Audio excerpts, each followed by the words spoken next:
Well, they can hear that. Dude, you're blowing my eardrums out. I can turn down your volume. Yeah, please. This one's yours, right? Yeah. Is that it? Yeah. Okay, is that better? Yeah. Dude, it's Oh my so God. great how much we have our shit together. Dude, we do not have our shit together. Oh my God, our shit is so together. We are not putting our best foot forward. We're putting our worst foot forward. Dude, all right, for those of you who watched on the live stream, Yeah. we there just was two spent, people. Yeah, all two of you. Tim Aldrich and our Eric Vinny Dixon, Yeah. one of the good ones. Yeah.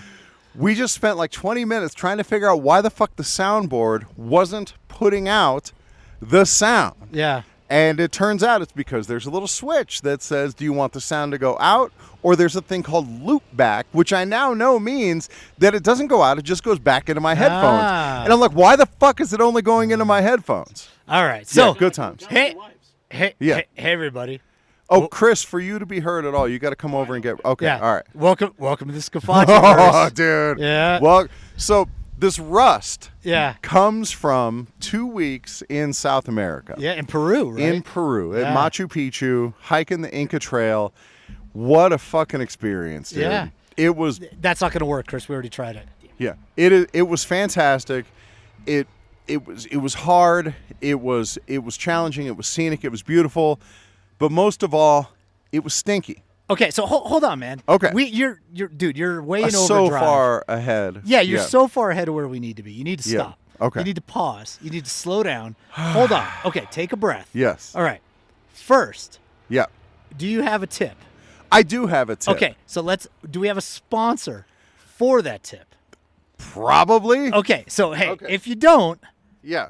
Yeah. I've got a sponsor. Okay. Who's our sponsor? Dude, we're going to do Deep Dick's Fishing Bar. Oh, yeah. I love that place. Storm Lake's Yeah. own Deep Dick's Fishing Bar, where you can keep your rod in your hand Yeah. while enjoying a nice drink and some food down by the lake. Right. You can actually fish from your bar stool Yeah. while you're eating. We tried to go fishing today. Yeah, it did not work. So I Deep am Dick's would've been still better. on vacation. Yeah. And we are now, you may hear background noise. You may hear, Yeah. stepping on the wooden deck, all these things.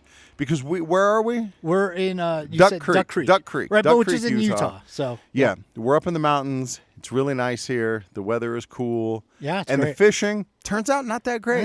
You know. we could have used some deep dicks. Yeah, you could use some deep dicks. Yeah, that's right. You can So- always use some deep dicks. Everybody loves that. Yeah. So okay, Yeah. so hey, so what's the tip? Okay, the tip is this kind of dawned on me, like coming back to the United States Yeah. was fantastic because one of the big things, and we're going to talk about it, is like flush toilets. Yeah. That you can flush your toilet paper down the toilet. And that's Sure. pretty great as it Yeah. turns out. But this whole idea of being proud to be an American, like, oh, I'm an American, I mean, that makes me the best.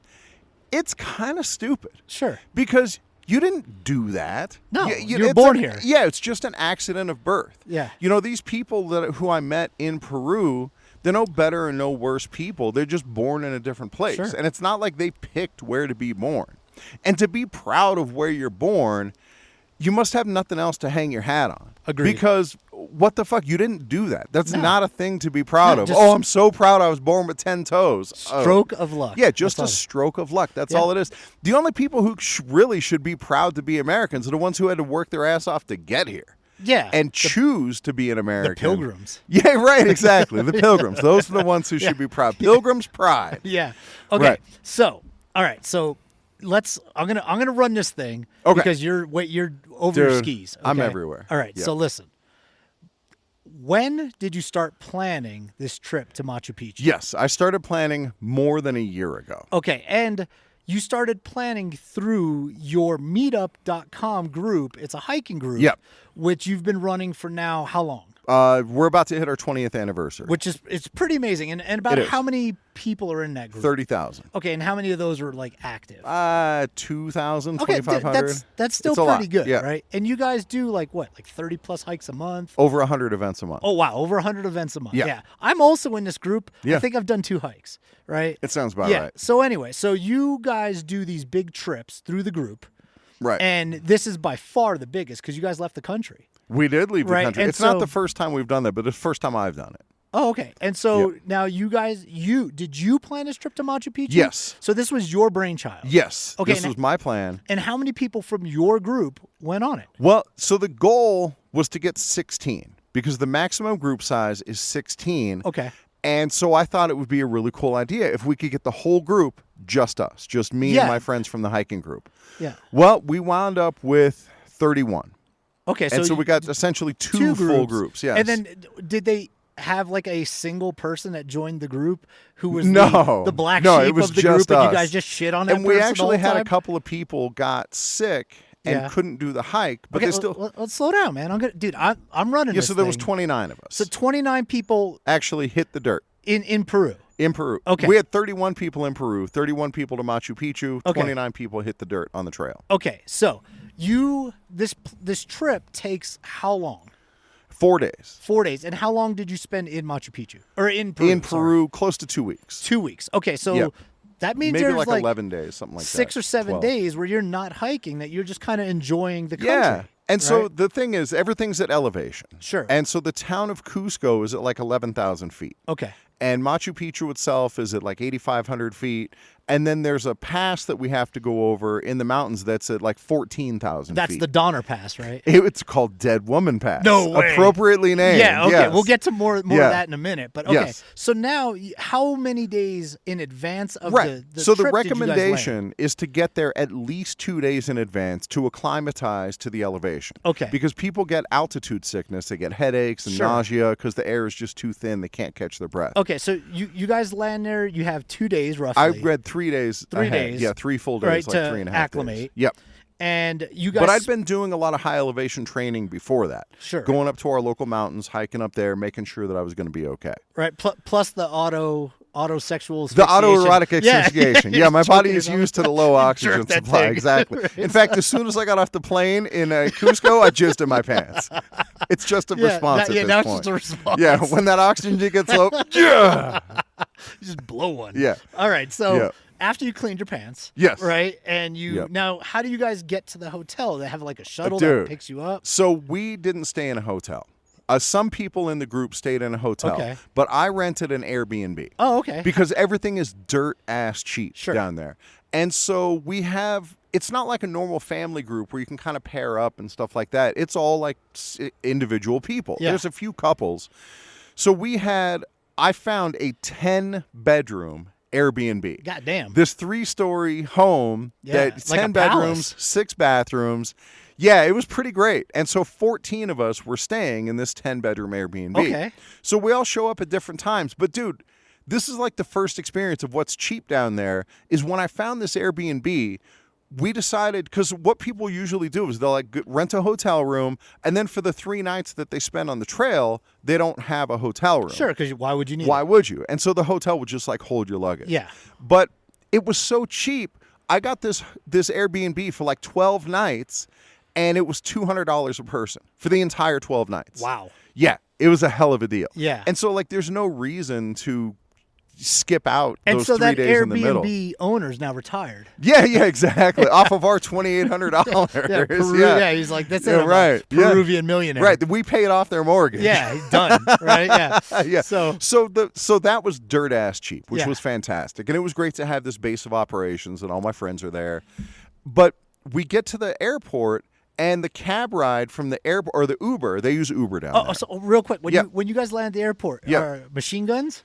In the No, airport? Okay. none. Yeah, so- Yeah, I didn't even think about that. Yeah. But no, there were no 'Cause machine that's guns. kind of common sometimes. You yeah, go you out go of to the those country. countries. Dude, you land in Jamaica, machine guns. Yeah, there were no machine guns in Lima. And Lima's a dangerous city. Yeah. And then from Lima to Cusco, no problem. Okay, so you guys get to the Airbnb, people filter in Yeah. kind of over but the course dude, of the day. Our Uber ride was like $6 Okay, and to go from the airport. how's the driving there? Hold on. A long time ago, Yeah. Alan went on a safari into Nambia? East Africa, Into East Tanzania, Africa, yeah. Tanzania. And I remember one of the things he told me is how there's essentially no traffic lanes there. Yeah. And people just kind of figure it out. Right. And it's a clusterfuck of like epic proportions.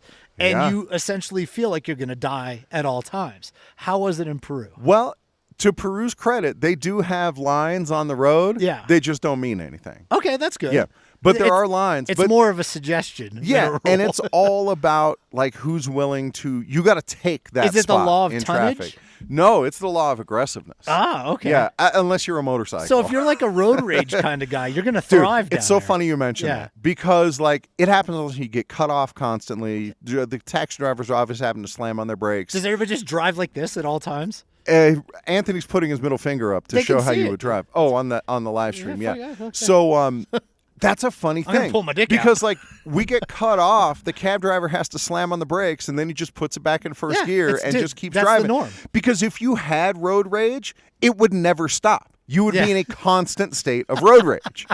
And so you have to just be cool about it. You just break some of it. Yeah. You just, all right, this is the way it is here. Desensitized. Yeah. And so I'm just along for the ride. Okay. But yeah, dude, the cabs were super cheap.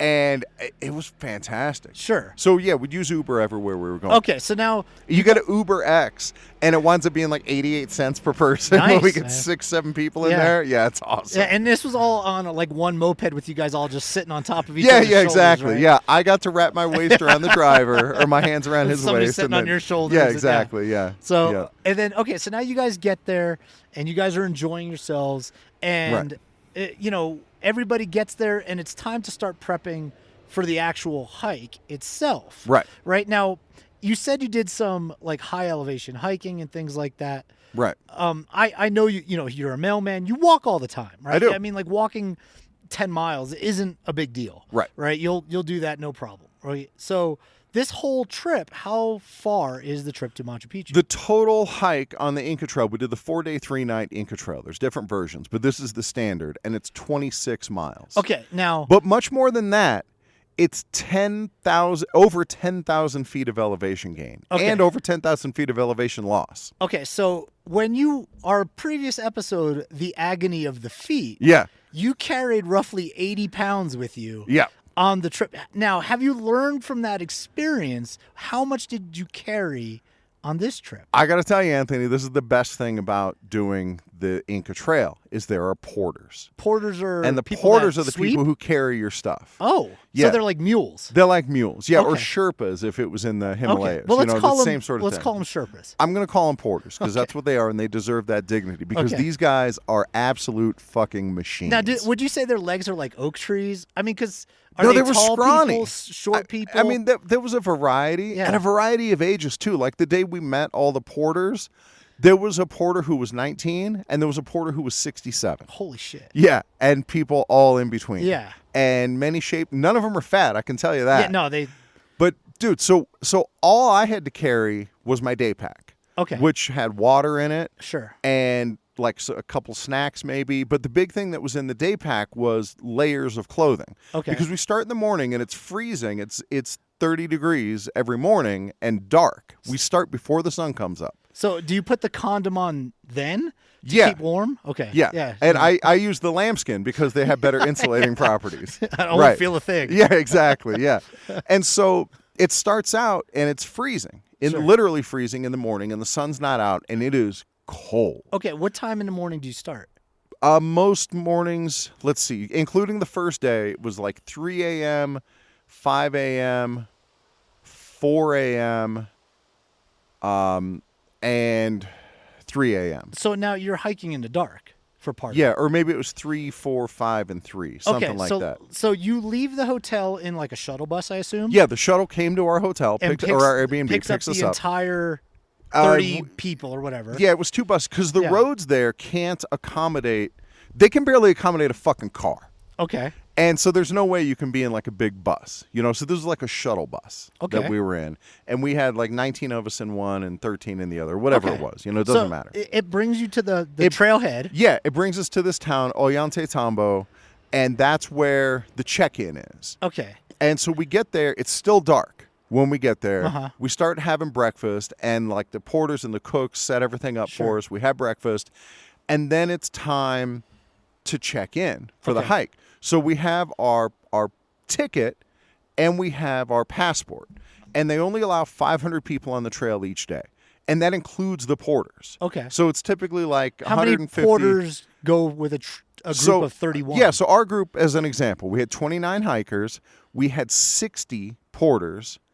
We had 4 cooks and we had 5 guides. Holy shit. Yeah, because the porters, not only are they carrying like my change of clothes, what I would maybe pack in a suitcase. They got to carry their own. They have to carry their own. Yeah. They have to carry my sleeping bag, my tent, my sleeping pad.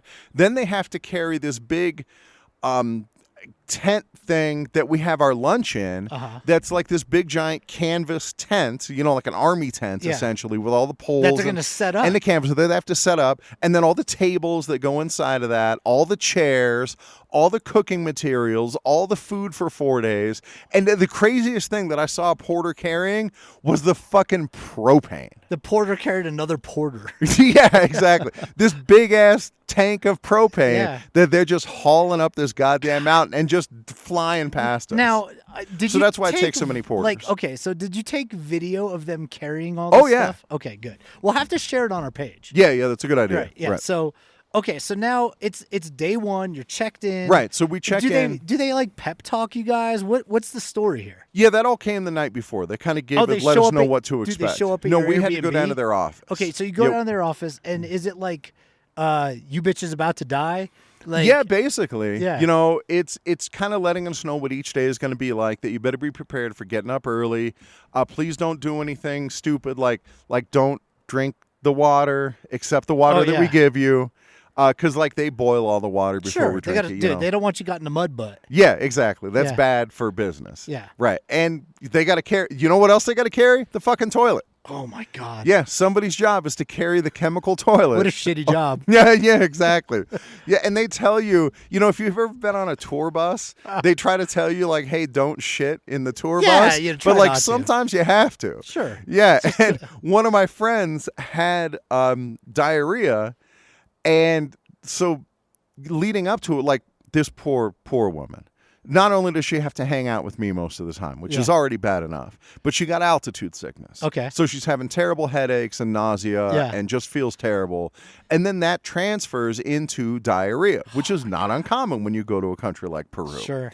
So then she's having all of these things together, and she's got to do the Inca Trail. The Peruvian mud butt. And so she takes Imodium. Okay. And that does its job. After enough Imodium, everything comes to a halt. But then the problem is... You can't shit at all. You can't shit. Yeah. And so if stuff is brewing in your stomach and then it has no way to come out, it just, it leads to cramping. And right, exactly. You shit out your mouth.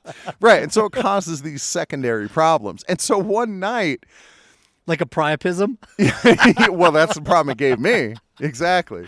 So one night, the dam bursts. And the only place for it to burst is in the chemical toilet, where they had just finished telling us, please don't shit in there. Oh. And she totally blew it up. Dude, she punished it? Yeah, absolutely. Now, do they have a portable outhouse, or you just got to shit in front of everybody? It's an outhouse. It's like a change your clothes cabin on the beach. That kind of just like a real vertical. It's tent. A jump house. Yeah, it's a bounce house. That's right. And the poor porters are out there. Trying to blow it up so you can go take your shit. Yeah. It's like an individual jump house. Yeah, but exactly. It's for pooping. But for pooping. Yeah. A bounce house for pooping. Yeah. It helps me to go. Yeah. You got to get. Yeah. All right. So anyway, the porters carry all this stuff. So we start that hike, and right away we're going uphill. So it starts you're going uphill? No, it starts out kind of gradual. Yeah. It goes uphill a little bit, and there's these little villages that we go through, and there's all these little shops. Now, do people wave to you guys Yeah, they wave because they want us to stop and buy a Coca-Cola or whatever from their little shop, and some energy bars and things like that. Yeah. And even on the trail, it's not tourist prices. It's still dirt-ass cheap, even on the trail. And which is kind of amazing because they got to haul it in there on their backs. Okay. Or maybe on a horse or whatever. And so day one, we start going up and up and up. And I'll tell you, this should have been my just the tip maybe. The Inca Trail is all about pace. Sure. You have to set a sustainable pace because you're going to be doing it for 4 days. Well, the first day, I want to hike with my friends. Okay. And my friends are a little bit faster than me. Okay. And so I'm trying to keep up with them. And when I say a little bit, I mean after 20 minutes, they're going to be 50 yards in front of me. Oh, wow. So it's you're not much. Really having to kind of push yourself. Yeah. Right, but I mean that's a very small pace difference. Yeah, but over the course of over the course of like the 11 miles that we hiked that day or whatever it was, it adds up. Yeah. And so by the end of the first day, like I wasn't suffering, but I was more tired than I should have been.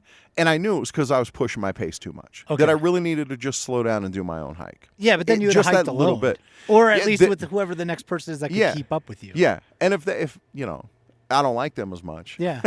But I mean, I like everybody we went with. So that was nice. So anyway, so at the end of the first day, like, okay, now I have to recover. I have to be ready because tomorrow, day 2, is the motherfucker day on the Inca Trail. And that's what they tell you in the brosure, right? That's what they tell you in the brochure. Day 2, motherfucker. Yeah. Yeah. It Not just any mother. In Peruvian. The dead woman. The dead woman. Yeah, you're going to fuck this. This dead woman's going to fuck you. Yeah. Yeah. So we get to camp that night. Oh, and like, so on the way, first day, we have... How long is that first day's hiking? Like 7 hours, something like that. All uphill? Yeah. No, there's uphill and downhill. Okay. Yeah. And so what's the weather like?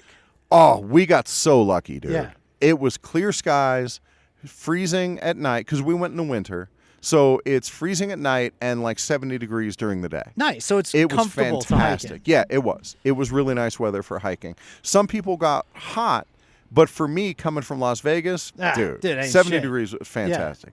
Yeah, I was wearing a jacket a lot of the time. Right now. Yeah, and it's really nice. Yeah, exactly. So that was great. So yeah, we had awesome weather, no rain, no clouds. When we got to Machu Picchu, there was no fog. Like usually there's fog covering it. You know, couldn't have been better weather. Okay. So we finished that first day, and dude, the amazing thing is like we get to camp.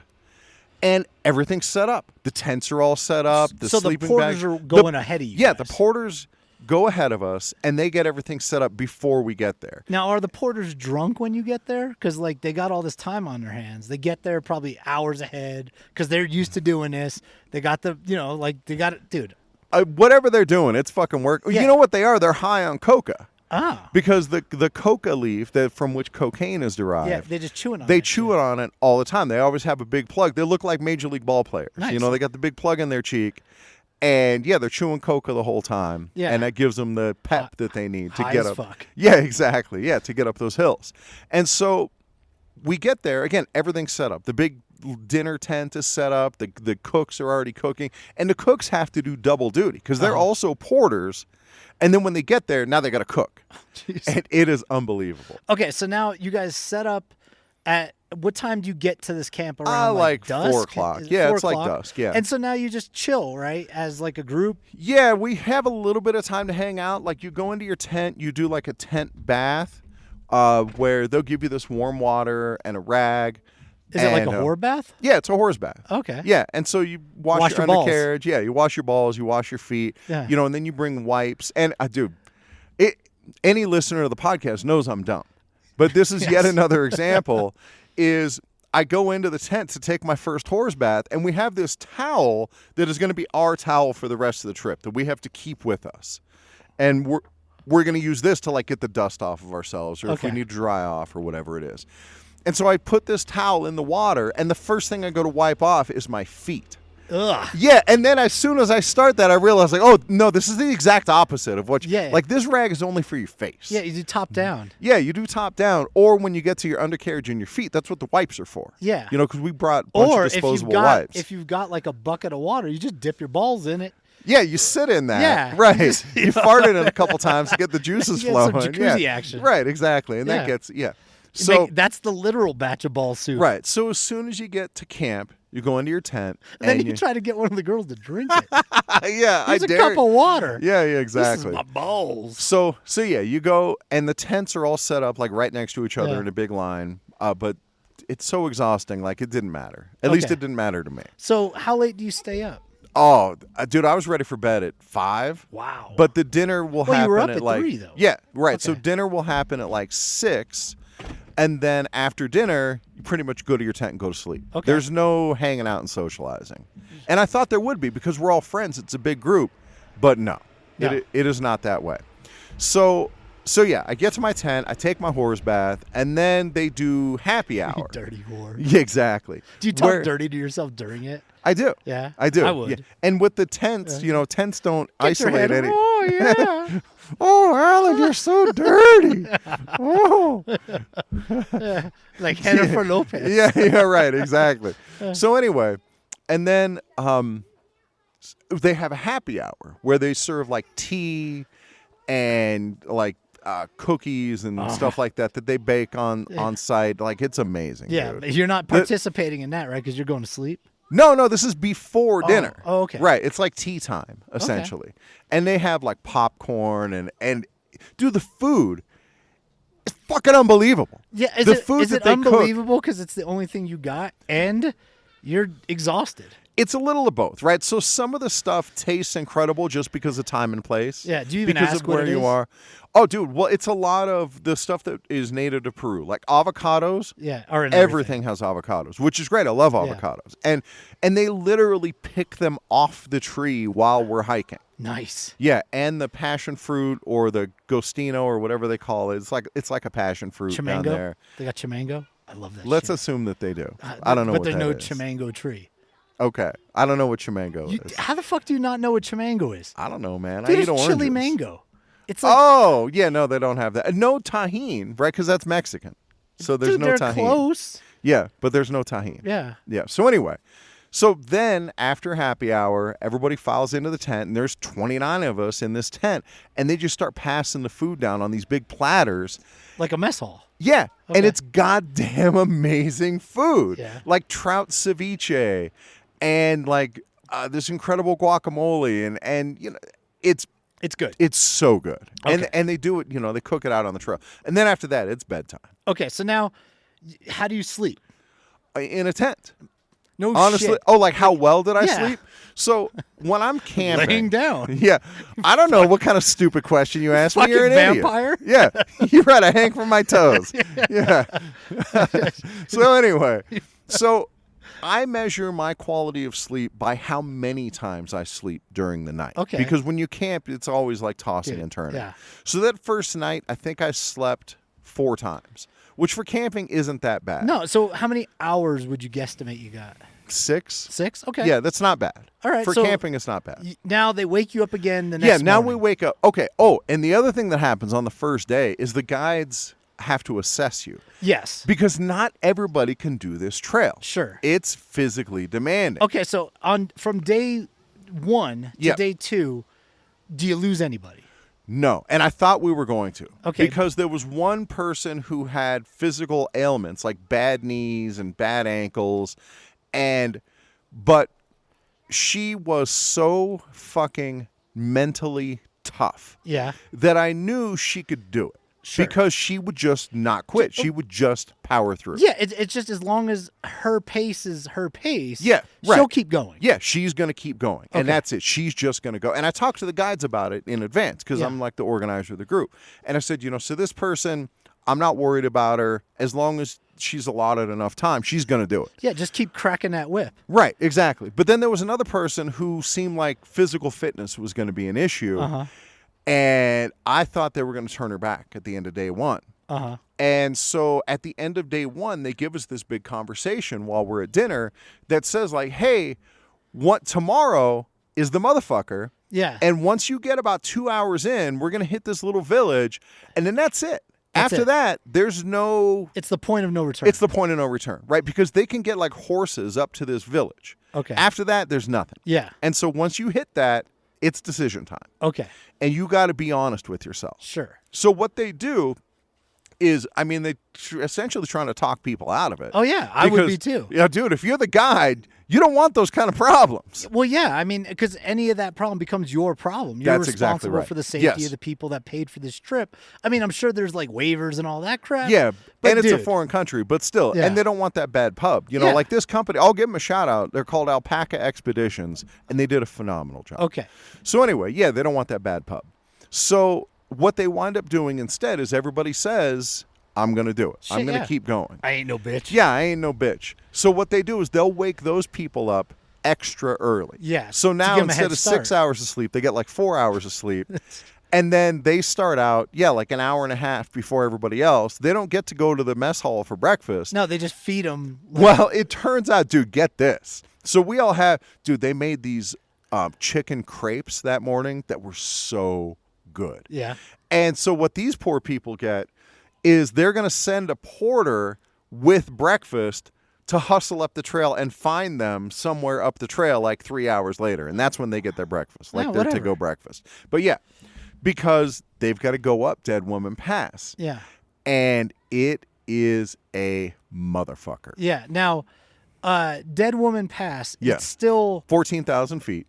That you're going up 14,000 feet that day? No, we're going up like 4,500 feet. Okay, so 4,500 feet, which, dude, that is a lot of elevation. It is a ton. For people who don't know, like on an average hike, you might go up like 300 feet or 400 feet. Yeah, a tough hike would be like 1,500 feet. Yeah. But like your average hike, maybe you go up 300-400 feet, and a lot of people struggle with that. Oh yeah. Right? So that day we're doing 4,500 feet. Yeah. So you're doing a lot of regular hikes. My math is bad. Right. But I think that's like 50. Yeah, pretty much. Right. It's about like 50 hikes all back to back. Yeah. Okay. And then on top of that, this huge climb comes over the space of 4 miles. And so it's also extremely steep. Oh, yeah, because it's compacted. It's compacted. Yeah. And it's at elevation. Sure. All of these things make it harder. And every step, it's at a little higher elevation. Yeah, that's right. Every step, it gets a little bit harder because the higher elevation. And so I know today, job one, control my own pace. Yeah. Make sure that I don't start breathing too heavy, because when you're at that elevation, you can't catch your breath. Dude, this is the same technique I use for masturbation. Yeah, exactly. Is just control my own pace. Yeah. I'm essentially edging myself. I'm edging my lungs. Yeah. Yeah. Don't make eye contact with myself. Right. So I'm going up Dead Woman Pass, and I'm going at a pace that I feel fairly comfortable. And then we get to the 2-hour mark, which is the point of no return. And there's a tiny little village. It's the last place up in the height that we saw street dogs. Okay, go ahead. I have a question. Now, before you get to actual Dead Woman Pass, is there a sign outside that says Dead Woman Pass? Yes. Oh, there is. There's a sign at the pass that says, this is Dead Woman Pass. Oh. So for the record, I was trying to go Pulp Fiction there, but it wasn't going to work. You fucked me on that one. Sorry. Yeah. Do you know why there's no sign? Well, so it's called that because of the profile of the mountain. It looks like a woman laying down, kind of head down. It's not just because women die on that? No, it's not the only reason. It also resembles the women who die trying to hike this motherfucker. Okay. So we hit this little village. It's more like a market and a couple of little shacks. Yeah. And dude, the things at this market are mind-boggling. Like they have, all the little markets have beer, which, that makes sense. Yeah. And I could see myself wanting to have a beer after, I don't drink anymore, but it's tempting. Yeah. But then they also had Jägermeister. Nice. Like a fifth of Jägermeister. Oh, dude, you doing Jäger bombs on this thing? Yeah. Or the 250, of Jägermeister. Yeah. And the greatest thing they had, this is the only place I saw it on the whole trip, this little market in the middle of nowhere had 4 Loko. Nice. And so you got one, right? Yeah. I was really tempted to get a Monster Energy drink while I was there. Of course, they have Red Bull. Yeah. And but no. No 4 Loko. I did not get any 4 Loko. Yeah. No, I was struggling enough as it is. I would have probably got a 4 Loko just to take a picture with a 4 Loko. Right, up at top of Dead Woman Pass holding your 4 Loko. Yeah, absolutely. Like, I probably would have did it just for that, just because in my own head, other people would be like, "That's hilarious." Right. Right. And that's all I care about. Yeah, I hear you. That would have been, but dude, you'd have to carry it. It's an extra 16 ounces that you got to. All right. I'll just give it to one of the porters. Oh yeah, make the porter carry this. it. Yeah, exactly. So then it's time now. This is the brutal This is the moment. part. This is the moment. Yeah. And I know, like, okay, as long as I can do this, I can do the rest of it. Okay. And so I'm going up, and my whole thing is just don't get over my skis. Okay. Just manage my pace, slow and steady. Uh-huh. And if that doesn't work, slower and steady. Yeah. And it is my good fortune that I have a lot of practice of this because I'm a mailman, and that's the pace a mailman walks. Nice. Yeah, nice and slow. And so that's what I do. I'm just going up this hill, and I don't feel that bad. My fitness goal in preparing for this trip, I knew that, like, I'm never going to get to the level of, like, the porters where they can just run up the mountain. Sure. But I wanted to get to a point where I knew it would be hard, but I wouldn't suffer. Okay. And that's essentially exactly the fitness level that I got to. It was hard, but I didn't suffer. So I'm going up this hill, and it's just up and up and up, and I'm going slow, and everything's fine. And, dude, much to my surprise, I mean, you can see my pictures on Facebook. I'm not a small dude. No. But I was in the top half of our group the whole time. Yeah, don't be last. Yeah. That was my only goal. Was don't be last. But I wanted to be in the top half. Especially like, the whole because time. the last person is the one that the cannibals devour. Yeah, exactly. So. But dude, it was cool. Like the group was so supportive. Like the lady who was just super tough but was going to struggle. Like when she got to the top of Dead Woman Pass, everybody cheered and were like, "Yeah, Did you carry her off the pass like Rudy?" That's impossible. No, because let me tell you what I did do. Because again, fucking idiot. Yeah. So when I do something really hard like that, I like to try to finish strong. And so I masturbate. Yeah, right, exactly. Yeah. So I get to the top of Dead Woman Pass, and there's a little sign at the tippy top. Yeah. And I decide that after going, less than 1 mile an hour up this thing so that I don't die. You're going to try to look like you're a stud. I'm going to look like I'm a stud, and I'm going to sprint like the last 5 yards. It's only 5 yards just to get to this little sign. And I did. Just tap it in. Yeah. I sprinted the last 5 yards, and dude, I legit for a little while thought I was going to die on the top of that mountain. Because I get up there, and then, it's kind of anaerobic at that point. Just the last little bit, I'm not really breathing. But then there's no breath to catch. No, that's it. Yeah, and so I'm like, used it all. trying to catch. And oh my god, dude, it took a long time. When you say a long time, 10 minutes? 3 minutes. Okay, that's not a long time. Yeah, but when you feel like you're gonna die from suffocation, did you roll around on the ground and lay there and no, I'm tougher dying. Than that. Yeah. Did you put your arms up and walk it off? Oh, I forgot about that. Yeah. All the things I've taught you. Yeah. All those years of coaching Pop Warner, and now it's just gone. It's okay. Gone. So now. So I get up there. Do you guys camp up there now? No. So this is where it really becomes a motherfucker. So we wait up there. Yeah. Because there's more. Because I didn't really think about this aspect of it. Like I knew, I got up there and I'm like, all right, I still feel pretty strong. I'm doing okay. I know there's more day to come. And what time of the day is this? By that time, it's like 9 a.m., 8 a.m., something like that. Yeah, so we still got a lot of day ahead of us. Okay. And that's what makes day 2 the motherfucker. It's not just Dead Woman Pass. Because you get to Dead Woman Pass, and then you look over the other side, and there's this huge valley. Yeah. In between, like Death Valley. Okay. In between the two, behind this mountain. And I realized, like, we have to go down now, like 3,000 feet after going up 3,500 feet or whatever it is to get down to our lunch spot. Yeah. Luckily for me, going downhill is more about strength than it is about cardio. Okay. And so going downhill really wasn't a problem. That's cool. Helps. And gravity helps. As long as you have the strength not to go out of control, you're pretty much golden. Yeah. And so I'm like top third on this one. You don't look like Phoebe running from Friends? Yeah, that's exactly what I look like. Yeah. A little bit of that, a little bit of, I can't remember. It doesn't matter. Okay. Anyway, so I get down to the lunch spot. All right, this is cool. I can do this. I get down there, and now, like, my quads are a little tired. But, what's your soreness level bad. Here? Very low. Okay. Very low. Yep. And so I'm feeling good. My morale the whole time stayed like 8 or above the whole time. Strong. Yep. And then we finish our lunch. The tough person comes in. I think even the fitness person came in before we left for lunch and like got to hang out with us a little bit. Nice. But then it gets really bad. Okay. Because now we have to climb again. The same pass? No.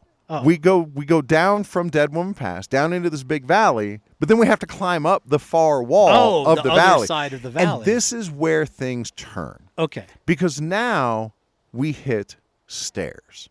Yeah. These big blocks of rock that the Inca call stairs. Like if you've ever been to Mexico, there's these temples, and they have these stairs, and each step is like climbing a very tall they're step. Bigger than normal steps. Yeah, they're uneven. Your leg has to come up a little higher. Right. And then you're also pushing off to lift yourself up that step. These motherfucking steps. Is that what they're called? The motherfucking steps. Yes. Dead Woman Pass. Yeah, and then the motherfucking steps. Big valley into lunch, and then, and then motherfucking the steps. Yeah. And so we start going up these steps, and I have this mentality of, well, they can't just go on forever. We're going to go up these steps for a little while, and then we're going to hit a trail, and it's going to be nice. Then there's an escalator. You're right, exactly. And so we go up the steps for a while, and then there's more steps. And then we go up those steps, and there's more. And are you doing like switchbacks so you can't see the steps coming? Listen, motherfucker. What? it turns out that there are technologies that have been invented that you and I, that our listeners take for granted, that they just feel like, of course, these have always existed.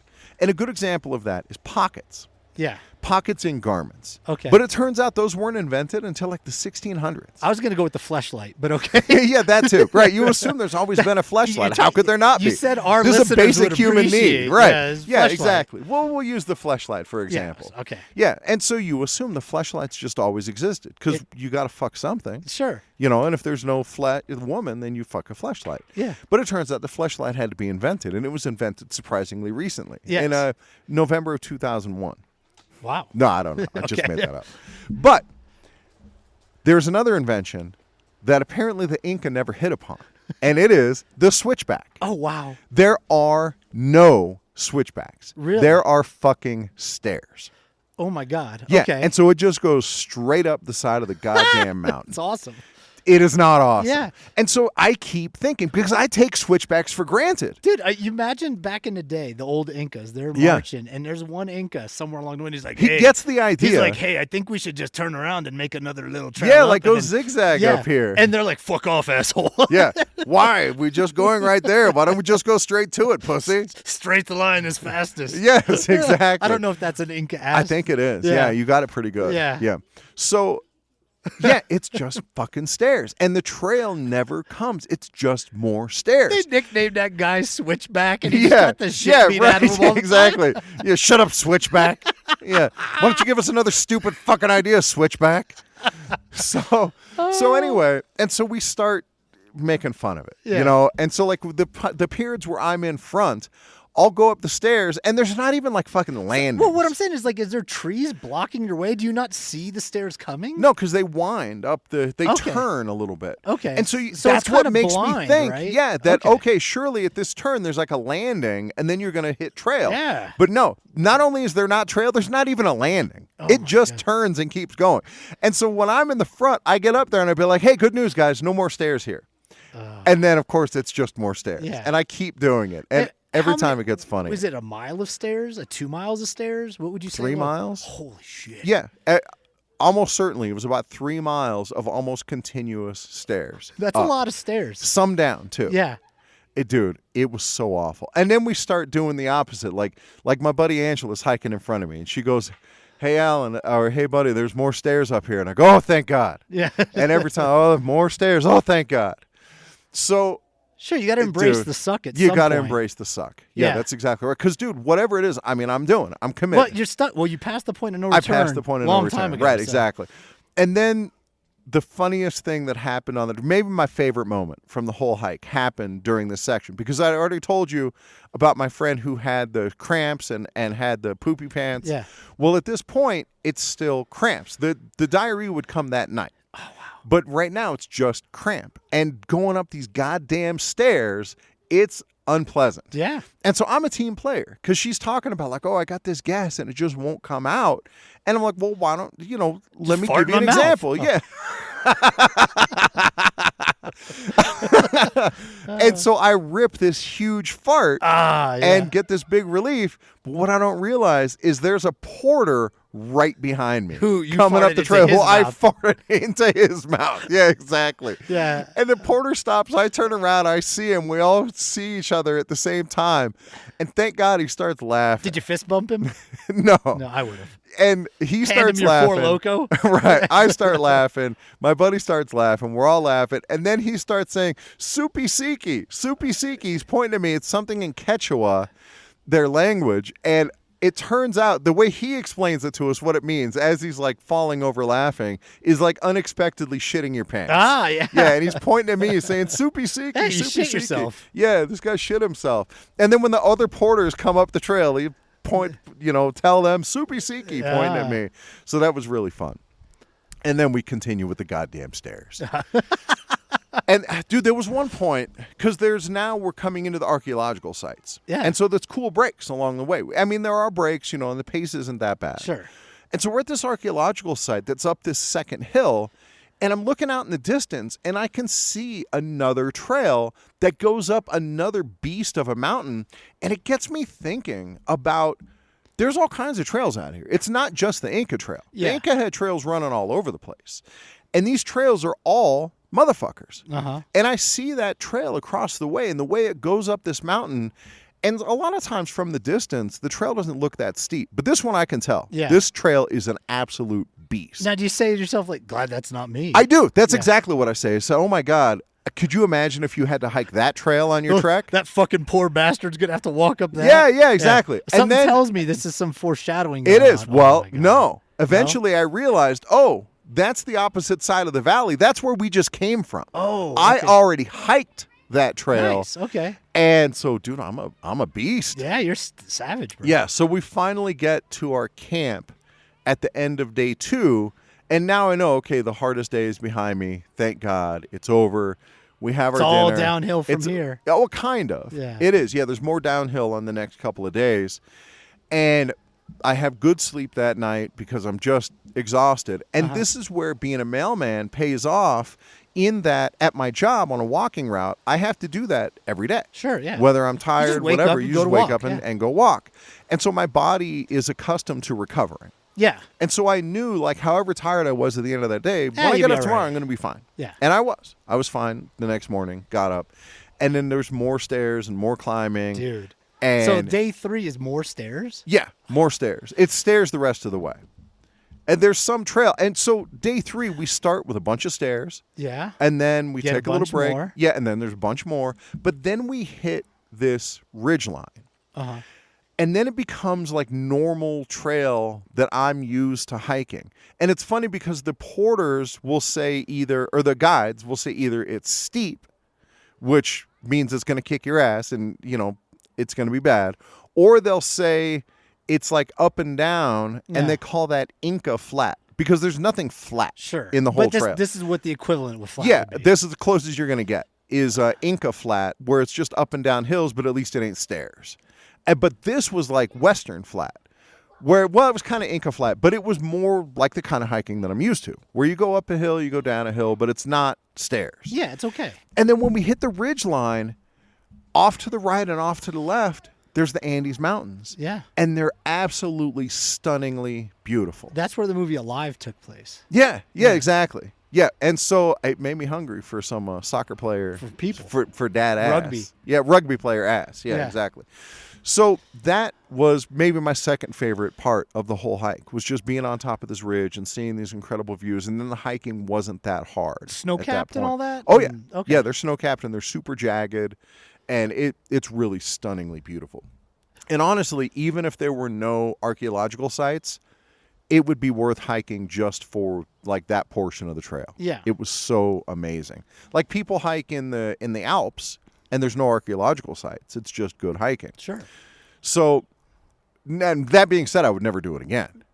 But it was that was incredible. And so day 3 winds up being not that bad. Okay. We finished day 3. There's more archaeological sites. And then a really cool thing was right near our camp on day 3, right before we get to camp, there's this huge archaeological site, and we essentially have it to ourselves because Machu Picchu is completely overrun with tourists. Yeah. But this is out on the trail, and there's only 500 people a day, and like 200 of them or less are hikers. And so it's just us in this archaeological site. And we kind of wander around and check out the walls, and that was really great. And then our camp is only like a mile after that. And a woman in our group broke her ankle. Oh, my God. Yeah, at that point on the trail, she broke her ankle.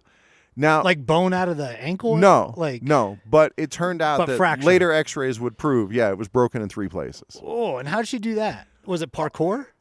Well, it's just a little lapse of attention because it is rough terrain. Yeah. The rocks are not smooth. It's not like a sidewalk, and it's so much up and down. And frankly, the guides had said, like, oh, this like never happens. People almost never get injured on the trail. And I'm thinking, dude, this has to happen like every day. Yeah, well, I mean, they're not going to tell you about it. Well, I looked it up after the fact, and it turns out it is exceptionally rare for people to get like significant mechanical injuries on the trail.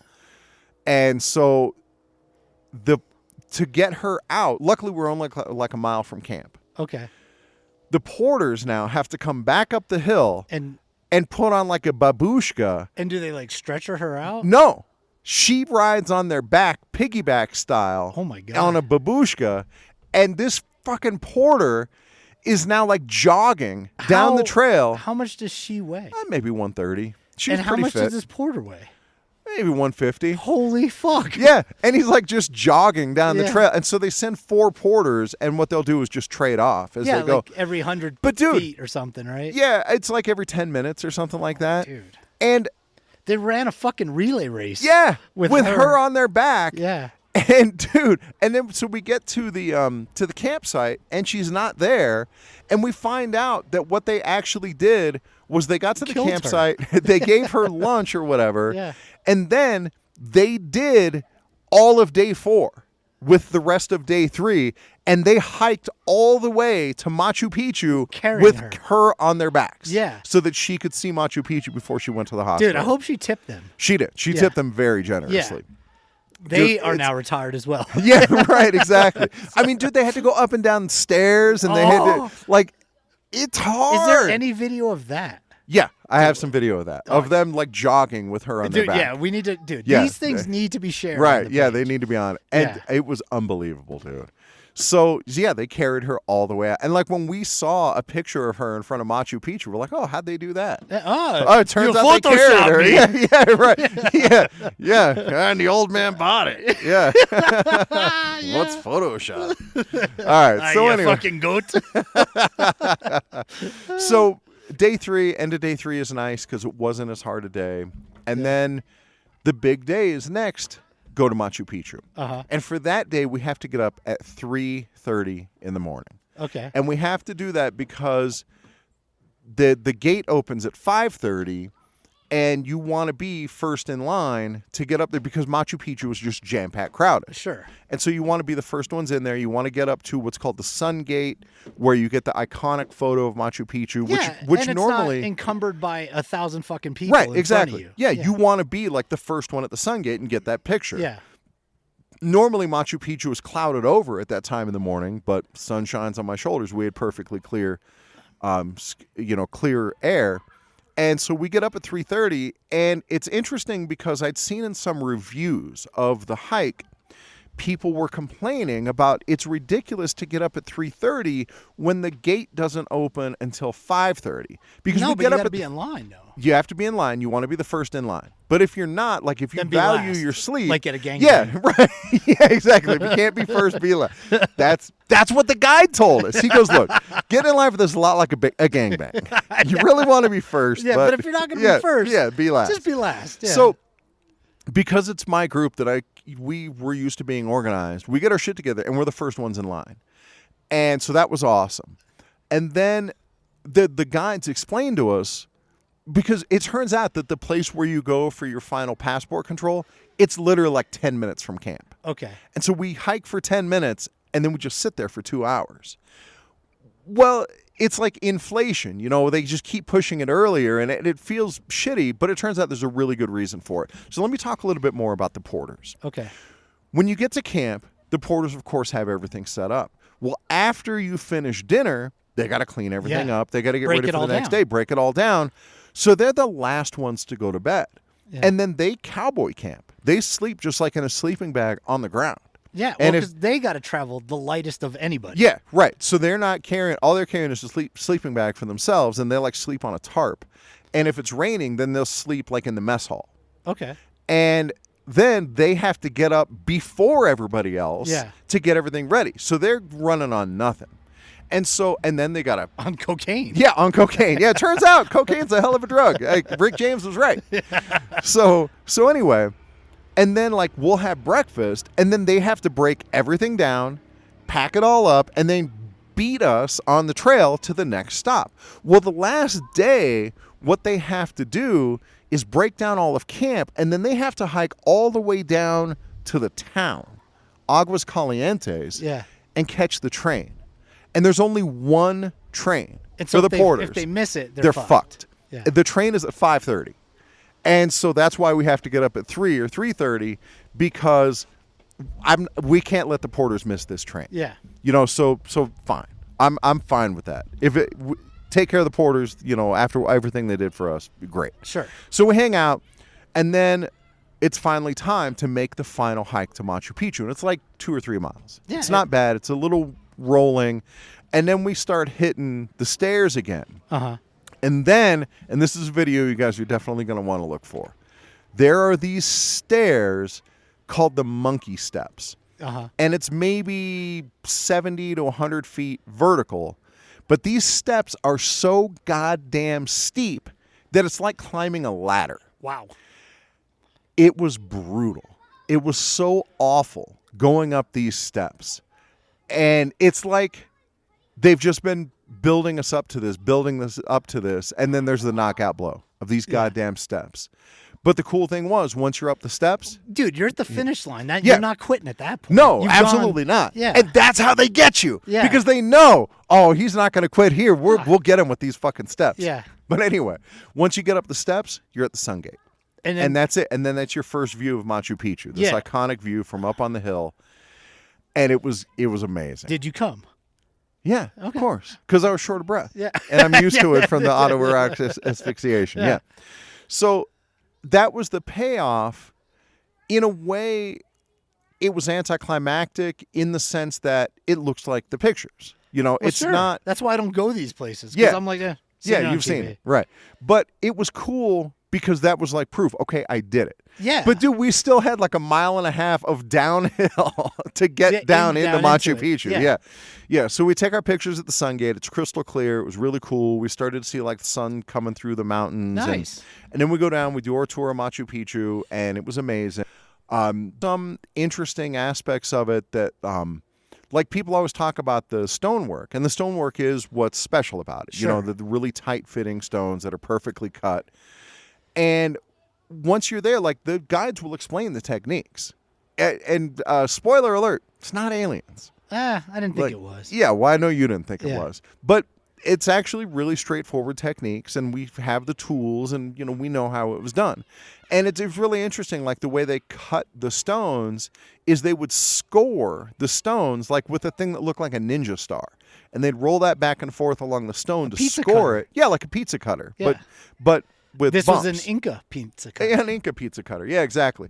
And then along the score line, it would create like a fracture point in the stone. And then they just karate chop it. Yeah, they karate chop it, and then it breaks they right have along one that guy. line. He's got like he's like fucking Wreck-It Ralph. And he just that's exactly right. Yeah, and so they would karate chop them. Or if they had like a crack in the stone, then what they would do is slide some wood in, and then they wet the wood. The wood swells, and that cracks the stone open. Yeah, good idea. Yeah, and it cracks along these really straight lines. They probably have like contractors doing it back then, right? That's another word for slaves? Then sure. Yeah. Well, I was trying to avoid that. Yeah, so it turns out that Machu Picchu took like 70 years and like 20,000 workers. Yeah, and they had volunteer workers from neighboring communities would come in to help them out. Yeah, it was nice. Everybody pitched in. Yeah. So that was awesome. And then it's finally time to head back to get on the train that goes back to... And so now, do you walk to this train? Well, luckily, dude... What a great question. Yeah. So after Machu Picchu, like, dude, it's funny because that fourth day, I didn't worry about pace. I hiked with the people I wanted to hike with because it's done. You can shoot your load. That's exactly right. And even going up the monkey steps, like I shot my load going up the monkey steps because fuck it, why not? Yeah. Ain't no more monkey steps after these. That's right. There ain't no more monkey steps. And then even going down the hill into Machu Picchu, fuck it, I'm just going to cruise down the hill. By the time I got to Machu Picchu and we all kind of stopped and we're taking our pictures, my body just quit. Yeah, it's over. And so did everybody else. Yeah, they're like, well, because you've done it. You're there. Right. And it's so funny to see all of us like have done this incredibly hard physical thing. Yeah. And then like going up 2 flights of stairs at Machu Picchu, we're like, oh, motherfucker, this is why are there more stairs? So we're almost done. Yeah. And I want to get, we got to wrap this thing up here soon. Yeah. But I remember when we hiked Zion. Almost exactly an hour. We hiked Zion. The Narrows from the top down. Yep. Yeah. And when we were walking out, say that last, it's like a paved path. It gets really easy at the end. It's like a half mile though. Yeah. On the way out. And I remember trying to walk that last half mile over pavement. Yeah. Having now walked through the whole river. Right. Barely being able to move my goddamn feet. Yep. Right? Like so exhausted. And this was by far the easiest part. Right. But dude, at that point, you're done. Yeah, that hike I tried to finish strong, and I went from like a shuffle to a ever so slightly faster shuffle. Yeah. That was my finish strong on that one. Yeah, so everybody's beat, and here was the cool thing. Afterward, so we're up at Machu Picchu. There's tourist shuttle buses that take you down to this town, Aguas Calientes, and that's where the train is to get us back to civilization. Uh-huh. So and we how get long on the a train bus. Ride is that? It's hour and a half, something like that. Yeah, it's not bad. Okay. Yeah, and that takes us back to Ollantaytambo, which is where we meet with our tour bus. Is Santa on that train?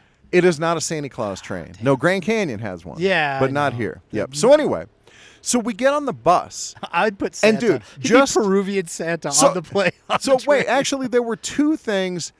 We haven't even talked about the shitters. There's so much more. We're going to have to do another episode. Yeah, we'll have to. So this one's about Machu Picchu. Yeah, the other one's going to have to be about just international travel. Yeah. But anyway, so to finish out Machu Picchu, we get on the bus, and the seats on the bus are like so comfortable. The seats on the bus, not the wheels. Yeah, I just melt into the seat. And then we're sitting there, and then the bus starts moving. And we all kind of have this feeling, which I said out loud, like, this is a goddamn miracle. Yeah. We're just sitting here, and yet we're moving. Did you fall asleep on it? No, I did not. I would have. A lot of people fell asleep on the train. Yeah. And it's funny, like, there were a lot of things that became, like, inside jokes. Of course. And so, like, on the trains are supposed to be, like, really smooth, but this train from Aguas Calientes to Ollantaytambo rocked back and forth pretty heavily the whole time. Now, how about the people that are on the roof? No, it's not that kind of train. This is okay. like an expensive. Dude, these tickets are like $190 one way. Oh, okay. Yeah, this is one of the only things down there that's tourist expensive. Okay. Luckily, it was included with our with our deal. But anyway, and so I said, like, oh, the rails on this train line are Inca straight. Because it's like Inca flat. flat. Exactly. Wow. Oh, you get jokes. Yeah, you get jokes. Yeah. And so finally we get back and then, go back and rest in our own beds at the Airbnb. It's a pretty good story, man. It was a hell of an experience. Yeah, and I'm very glad we'll have I did to talk more about this trip. Like to what Peru. it was like in Cusco and stuff like that. We'll hit it again on another episode. Yep. But we need a sponsor for this episode. Do you have one? I do. You do? Okay, so yeah, I have the sponsor, and it's kind of fitting because like one of the things I saw, we'll save it for the Cusco episode, but I saw a street vendor with these big fucking jungle snails on a table, and it turns out it's some kind of youth serum that they use like snail goo on their face. Fuck yeah. Yeah, and I talked to one of the Airbnb, I brought it up, and this woman was like, oh my God, where was that vendor? I need to get go some. back. Yeah, like she knew exactly what it was. She's gonna lick the snail. Yeah, so we have a sponsor that does like a beauty serum as well, and of course it is the Busted Nut. Yes. This episode of the Scavacciverse is proudly brought to you by Busted Nut Face and Body Lotion. You want to know our secret? It's all in the technique. We start with the finest globally sourced nuts and get right to work. Our artisans employ a range of time-honored methods to extract every last drop of goodness. We're talking about expert palming, stroking, and rhythmic squeezing, all designed to coax out the most potent oils and nutrients. No fillers, no preservatives, no additives. Just our nuts on your face. Oh, dude. Hey, Al, I want to thank you for taking the time to tell the story. That was fun. Right? Yeah, it's fun. It's a lot of fun for me to listen to it. This was my first listen, so I got to get the real reactions, and so I'm really happy about that. But yeah, I want to thank you for coming on. I want to thank anybody who watched our live stream. We're going to upload it here shortly. Hopefully everybody joins in, and check out the actual podcast page. Catch the links on Spotify, Apple iPod, Pandora, anywhere you catch podcast, you can listen to us. We're also on YouTube now. You can go right to the Scavacciverse podcast YouTube channel. There you go. Every episode is uploaded there. And anyway, for Anthony Scavacci, for Alan Gigax, this is the Scavacciverse podcast, a balls deep production. We are out.